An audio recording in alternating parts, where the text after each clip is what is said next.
아무도 나가라고 말하진 않았어요. 그런데 어느 순간 내 자리가 없어졌더군요. 아무 말도 없었지만 나는 떠나야 한다는 걸 알았습니다. 밥상 앞에서도 나는 그림자 같았죠. 그들이 내 말을 듣지 않던 날, 그 집은 더 이상 내 집이 아니었어요. 가족이 함께 있었지만 대화는 사라졌습니다. 그 집의 공기는 점점 차가워졌어요. 아무도 소리치지 않았는데 그 침묵이 나를 밖으로 밀어냈죠. 쫓겨난 건 아니었어요. 그저 남겨진 거였죠. 그날 비가 참 많이 왔어요. 창밖의 세상이 낯설지 않더군요. 낯선 건 내가 아니었으니까요. 나는 떠났지만 마음은 아직 그 집에 남아 있었습니다. 어머니 그냥 여기밖에 올 데가 없어서요. 그날 미워하던 얼굴이 내 문 앞에 섰습니다. 그리고 아무 말 없이 울더군요. 미움의 끝엔 결국 나와 닮은 사람이 서 있었습니다. 이제 혼자지만 외롭지 않아요. 사람을 용서하니 나도 다시 살겠더군요. 감동적인 결말의 스토리가 궁금하시다면 구독과 좋아요를 눌러주세요. 구독과 좋아요를 눌러주시면 앞으로 영상 제작에 힘이 될 것 같습니다. 감사합니다. 퇴직하고 한 달쯤 지났을까? 혼자 있던 집은 조용했고 너무 넓었다. 그래서 결국 아들 집으로 오기로 했다. 며느리 미라는 날 반겼다. 정확히 말하면 예의 바르게 맞이했다. 어머니, 이 방에 계시면 돼요. 옷장은 오른쪽이에요. 그래, 미안하다. 방이 좁을 텐데. 아니에요. 편하게 계세요. 그 말 속엔 어딘가 선 긋는 듯한 온도가 있었다. 나는 모른 척했다. 오히려 그게 편했다. 그날 저녁 식탁엔 삼겹살이 올랐다. 아들은 퇴근 후에도 휴대폰을 놓지 않았고 며느리는 아이 숙제를 챙겼다. 나는 그들 틈에 앉아 조용히 밥을 먹었다. 삼겹살이 맛있네. 이건 내가 직접 구운 거냐? 네. 그냥 토닥했어요. 요즘엔 에어프라이어로 다 돼요. 짧은 대화는 그게 전부였다. 나는 아들이 좋아하던 김치를 더 꺼내 놓았다. 그런데 미라의 시선이 잠깐 머물렀다. 굳이 안 꺼내도 되는 걸. 그 표정을 나는 잘 안다. 평생 사람 얼굴 읽는 일로 밥벌이를 했으니까. 그래, 괜히 움직이지 말자. 방 안엔 내 물건들이 반쯤 풀려 있었다. 낡은 시계, 오래된 수첩, 그리고 남편의 흑백 사진. 그 앞에 앉아 한참을 바라봤다. 여기가 내 집은 아니지만 그래도 가족이 있는 곳이니까. 그런데 이상하게도 가족의 집인데 내 목소리가 낯설게 들렸다. 누군가의 일상에 내가 살짝 껴있는 느낌. 손님처럼 조심스러운 존재로. 나는 일찍 일어나 밥을 차렸다. 밥솥 열고 된장찌개 끓이고 반찬 꺼내고. 예전엔 이런 게 습관이었다. 하지만 그날 미라가 주방에 들어왔다. 어머니, 이거 제가 할게요. 요즘엔 아침은 간단하게 먹어요. 그래, 그럼 이건 놔둘까? 네. 제가 정리할게요. 순간 손끝이 허공에서 멈췄다. 내 자리가 없다는 걸 느꼈다. 나는 지금 이 집의 손님이구나. 나는 식탁에 앉아 미라의 설거지 소리를 들었다. 물이 떨어지는 소리, 접시 부딪히는 소리. 그게 왜 이렇게 낯설게 들리는지 모르겠다. 아들 방 문틈 사이로 빛이 새어나온다. 그리고 그때 문득 이런 생각이 스쳤다. 아마 나도 이 집에선 하나의 가구처럼 보이겠지. 필요한 곳에만 두고 불필요하면 치워지는 존재. 그날 밤 아들과 미라는 TV를 보며 웃었다. 나는 조용히 내 방으로 들어갔다. 문을 닫으며 한참 멈췄다. 이 집에 들어온 게 잘한 일일까? 방 안은 고요했고 여행 가방은 여전히 구석에 있었다. 그때부터였을 것이다. 가방 속에 다시 나갈 준비를 조금씩 채워 넣기 시작한 건 며느리의 발소리가 복도 끝에서 멈췄다. 냉장고 문이 닫히는 소리가 철컥 하고 울렸다. 아들은 야근 중이라 오늘도 집엔 없다. 나는 조용히 거실로 나와 창문을 닦았다. 손끝이 차가웠다. 먼지를 닦는 척했지만 사실은 그냥 누군가의 발자국이라도 남기고 싶었던 것 같다. 내가 여기서 한 게 뭐가 있지? 뒤에서 며느리의 목소리가 들렸다. 어머니, 이제 주무세요. 저희 늦게 잘 거예요. 그래, 그럼 잘 자라. 그녀는 웃지 않았다. 그게 이 집의 일상이 되어버린 지 오래였다. 불 끄고 누워도 잠이 오지 않았다. 벽에 걸린 가족 사진이 흐릿하게 보였다. 나는 손을 뻗어 그 사진틀을 만졌다. 가족이란 건 함께 웃는 시간보다 함께 참는 시간이 더 길어질 수도 있다는 걸 이제야 알았다. 창밖에 비가 내리기 시작했다. 그 빗소리에 묻혀서 작게 가방 지퍼를 열었다. 셔츠 2벌, 속옷, 약통, 그리고 남편의 낡은 시계를 넣었다. 이제 진짜 떠날 준비를 해야겠다는 생각이 들었다. 나는 밥솥에 손을 얹었다. 습관처럼 밥을 지으려던 찰나 뒤에서 미라의 목소리가 들렸다. 어머니, 새벽부터 왜 일어나셨어요? 아침은 내가 할게. 오늘 마지막이니까. 마지막이라뇨? 응. 내일은 나 혼자 살아보려고 해. 그녀는 놀란 듯 나를 쳐다봤다. 하지만 금세 표정이 굳었다. 괜찮으시겠어요? 괜찮지. 나 혼자 사는 거 익숙하잖아. 그녀는 아무 말도 하지 않았다. 그 말 속엔 안도와 어색함이 동시에 섞여 있었다. 할머니, 어디 가요? 응. 할머니가 잠깐 여행 좀 다녀올게. 그럼 나도 가요. 이번엔 혼자 가야 해. 소녀는 잠결에 내 손을 꼭 잡았다. 그 작고 따뜻한 손끝이 잠시 나를 붙잡았지만 결심은 흐트러지지 않았다. 누군가의 엄마로 살던 인생도 이제는 나로 돌아가야 했다. 나는 마지막으로 집안을 둘러봤다. 냉장고 위엔 내가 만든 반찬통이 몇 개 놓여 있었다. 그 옆엔 미라가 전날 말없이 꺼내둔 과일 바구니가 있었다. 그녀도 아마 나의 떠남을 알고 있었을 것이다. 이젠 괜찮아. 나도 나를 좀 챙겨야지. 가방을 닫고 문을 향해 걸었다. 새벽 공기가 살짝 스며들었다. 그녀는 뒤돌아보지 않았다. 이제는 자신에게 돌아갈 시간이었다. 버스 창문에 얼굴이 희미하게 비쳤다. 낡은 여행 가방이 무릎 위에 있었다. 가방 손잡이를 꼭 쥔 채 나는 한참 동안 창밖을 바라봤다. 지나치는 사람들, 아침 출근길, 누군가는 바쁘게, 누군가는 천천히 걷고 있었다. 그 모습이 마치 세상은 그대로인데 나만 멈춰 선 사람처럼 느껴졌다. 나도 저들처럼 내갈 곳이 있다는 게 아직은 낯설다. 버스가 덜컥 멈추자 기사님이 말했다. 할머니, 종점이에요. 아, 네, 여기면 됐어요. 방은 생각보다 좁았다. 하지만 햇빛이 들어왔다. 그게 좋았다. 벽지는 누렇게 바랬고 전기 주전자는 덜컹거렸다. 그래도 내 손으로 선택한 공간이었다. 나는 가방을 열고 옷을 정리했다. 남편의 시계를 창가에 올려두었다. 시계 바늘은 멈춰 있었지만 그 순간만큼은 이상하게도 내 시간이 다시 움직이기 시작한 것 같았다. 그래, 이 정도면 괜찮지.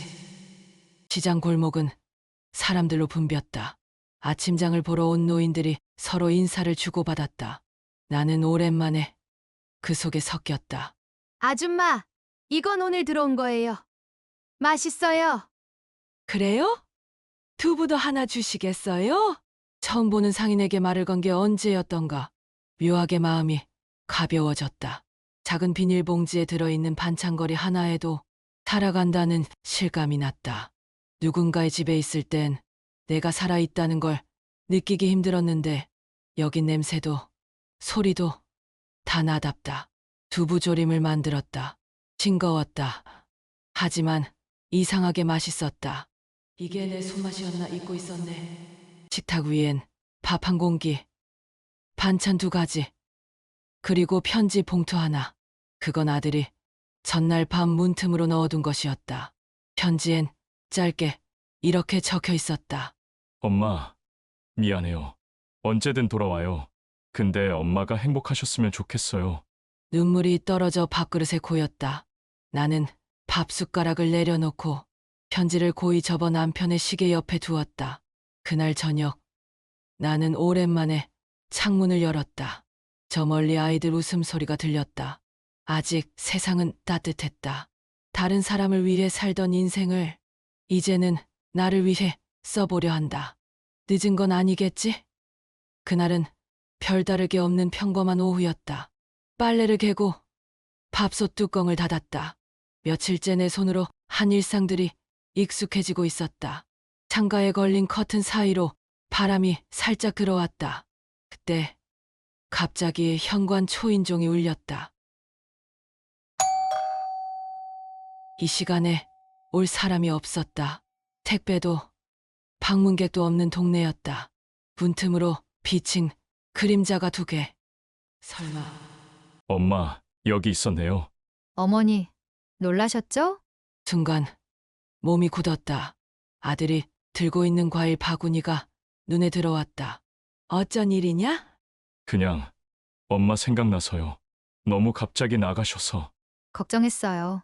아무 말씀도 없이 나가셔서.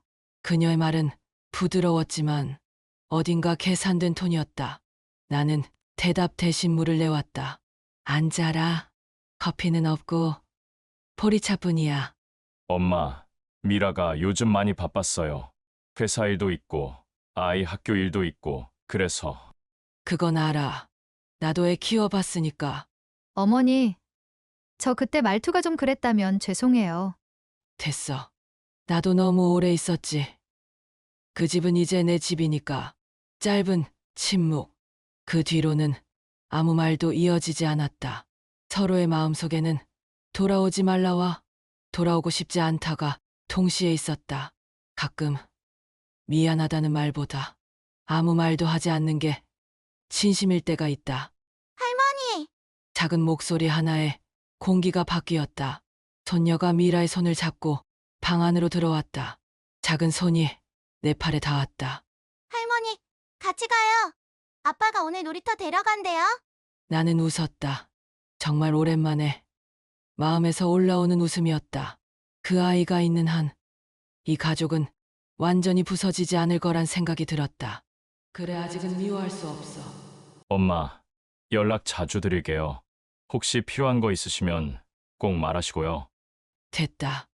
난 괜찮아. 내가 바쁜 거 알아. 그게 제일 큰 효도야. 미라는 고개를 숙였다. 그녀의 손끝이 잠시 떨렸다. 그건 진심이었다. 어머니, 그 시계 아버님 거죠? 그래, 그 사람 아직도 시간 맞추는 걸 좋아했지. 예쁘네요. 그녀는 그렇게 말하고 돌아섰다. 문이 닫히고 정적이 방 안을 가득 채웠다.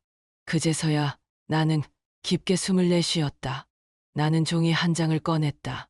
글씨는 삐뚤었지만 손끝의 떨림이 솔직했다. 사람이 늙으면 떠나는 게 아니라 잠시 자리를 바꾸는 거래요. 나도 그걸 이제야 배웠네요. 편지를 접어 시계 밑에 두었다. 그리고 창밖을 봤다. 노을이 아닌 작은 가로등 불빛이 희미하게 흔들리고 있었다.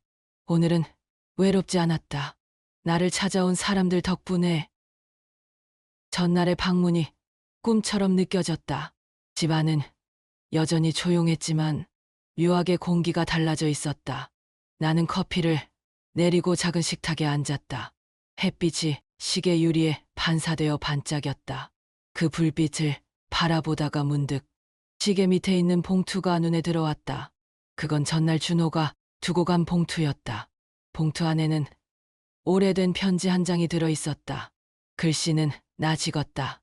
남편의 글씨였다. 순자야, 당신이 이 편지를 볼 땐 내가 많이 늦었을지도 모르겠네. 나는 늘 당신이 나보다 강하다고 생각했어. 그런데 이제 와서야 알겠어. 강한 게 아니라 참아온 거였다는 걸. 나는 그 문장을 읽고 손을 멈췄다. 그 사람의 목소리가 귓가에 들리는 것 같았다. 오랜 세월 쌓여있던 미움이 조용히 무너져 내렸다.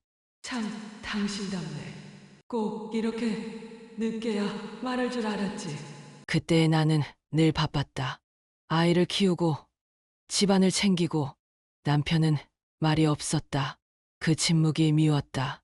그런데 지금 생각해보니 그 사람은 표현이 서툴렀을 뿐이었다. 그저 나보다 더 불안했던 사람. 비가 그치고 햇살이 고요히 들이쳤다. 시계 초침이 천천히 움직이고 있었다. 남편의 시계는 여전히 잘 돌아가고 있었다. 그 사람은 떠났지만 그 사람이 남긴 시간은 아직 내 안에 있다. 나는 편지를 고이 접어 시계 밑에 두었다. 이제 그 사람을 미워하지 않기로 했다. 미움도 그리움도 모두 내 안의 일부니까. 화분에 물을 주면서 문득 생각났다. 이제야 누군가를 미워하지 않고 떠올릴 수 있다는 게 이렇게 편한 일이었구나. 늦어도 괜찮네. 사람 마음이란 게 다 때가 있나 봐. 바람이 살짝 불었다. 화분의 잎이 흔들리고 그 옆에서 시계의 초침이 째깍 소리를 냈다. 오늘은 누굴 미워하지 않았다. 그게 이렇게 어려운 일인 줄 몰랐다. 그녀는 미소를 지으며 펜을 덮었다. 바람이 커튼 사이로 스며들었다. 시계 초침이 조용히 울렸다. 그리고 그 고요를 깨는 노크 소리가 들렸다. 문을 두드리는 소리가 들렸다. 처음엔 바람인 줄 알았다. 하지만 곧 두 번째 노크가 이어졌다. 이 시간에 누구지? 조심스럽게 현관문을 열었다. 거기엔 젖은 머리카락으로 서 있는 며느리 미라가 있었다. 어머니, 실례인 거 알아요. 그래도 그냥 여기로 오게 됐어요. 그녀의 목소리는 작았고 눈가는 젖어 있었다. 이 시간에 무슨 일이니? 그냥 요즘 너무 힘들어서요. 준호도 회사 일 때문에 예민하고 저도 어머니처럼 그냥 버티고만 있는 것 같아요. 그녀의 말이 끝나자 방 안이 잠시 고요해졌다. 이순자는 주전자의 김을 바라보다가 천천히 입을 열었다. 살다 보면 미운 사람이 생기더라. 근데 이상하지 미워했던 사람이 떠나면 그 미움마저 허전해져. 저도 알아요. 어머니가 떠난 뒤로 집이 너무 조용했어요. 아이도 자주 울고요. 이순자는 그 말을 듣고 고개를 들었다. 미라의 눈가가 빨갰다. 그녀는 더 이상 며느리가 아니라 그저 한 인간으로서 흔들리는 한 여자였다. 사실 어머니가 나가신 날 제가 준호한테 너무 심하게 말했어요. 이젠 나도 그분 신경 못 써요. 그렇게 말하고 나서 후회했어요. 그럴 수도 있지. 아니요. 그땐 어머니가 얼마나 외로우셨는지 몰랐어요. 나도 애 키우다 보니까 이제 알겠어요. 엄마란 자리가 얼마나 조용히 무너지는 자리인지. 이순자는 아무 말도 하지 않았다. 그저 손에 쥔 찻잔을 천천히 내밀었다. 미라야, 네, 사람이 후회한다는 건 아직 마음이 살아있다는 뜻이야. 그녀의 눈가에 눈물이 번졌다. 그날 밤 우리는 아무 말 없이 앉아 있었다. 미움도 후회도 그저 식어가는 찻잔 속에서 조용히 가라앉았다. 이순자는 미라의 어깨에 살짝 손을 얹었다. 그녀가 놀란 듯 고개를 들었다. 준호한테는 말하지 마라. 난 잘 살고 있다고. 그게 너한테도 편할 거야. 어머니, 대신 소녀한테 안부는 전해줘. 미라는 고개를 끄덕였다. 그 순간 첫 햇살이 커튼 사이로 스며들었다. 어머니, 정말 죄송했어요. 됐다. 나도 그때 미웠다. 그 말씀 들으니까 오히려 안심돼요. 둘 다 웃었다. 조용히. 아주 오래 참았던 웃음이었다. 미라가 문을 나서자 햇살이 완전히 방 안을 덮었다. 용서는 말로 하는 게 아니었다. 그날 새벽 우리는 서로를 이해했다. 그걸로 충분했다. 오늘은 또 하루가 시작됐다. 그래도 이상하다. 이제 혼자인데 더 이상 외롭지 않다. 순자는 천천히 일어나 방 한쪽에 놓인 의자에 앉았다. 그녀의 앞에는 어제 미라가 두고 간 작은 종이봉투가 있었다. 열어보니 손편지 한 장. 어머니, 그날 처음으로 제 마음을 들켜버린 것 같았어요. 미워했던 게 아니라 미움이 두려웠던 거예요. 용서해 주셔서 고맙습니다. 오늘은 이상하게 마음이 가볍다. 어제는 참 오랜만에 사람 냄새가 났다. 내 인생이 아직 끝나지 않았다는 게 조금은 믿어진다. 그녀는 잠시 펜을 멈추더니 창문 밖을 바라본다. 밖에는 봄비가 내리고 있다. 할머니 주말에 놀러 가도 돼요? 할머니 집에 가면 엄마가 웃어요. 그녀는 그 편지를 손에 쥔 채 웃었다. 그 웃음은 조용했지만 모든 걸 품은 듯했다. 누군가의 용서는 결국 또 다른 세대를 구했다. 미움은 멈췄고 사랑이 이어졌다. 나는 이제 괜찮다. 나를 미워하던 사람도 내가 미워했던 사람도 결국 다 지나가더라.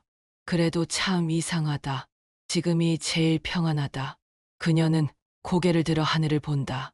햇살이 눈부시게 쏟아진다. 시간은 멈춘 적이 없었다. 다만 내 마음이 그 자리에 머물러 있었을 뿐이다. 누구나 떠난 뒤에야 깨닫는다. 우리가 미워했던 건 결국 사랑이었음을. 여러분들이 이순자 씨의 입장이었다면 어떤 선택을 하셨을지 궁금하네요. 시청해 주셔서 감사합니다. 이야기가 좋았다면 좋아요와 구독 부탁드립니다. 다른 분들도 볼 수 있도록 공유도 해주시면 감사합니다. 오늘 하루도 좋은 날만 가득하길 바라며 이만 마치겠습니다.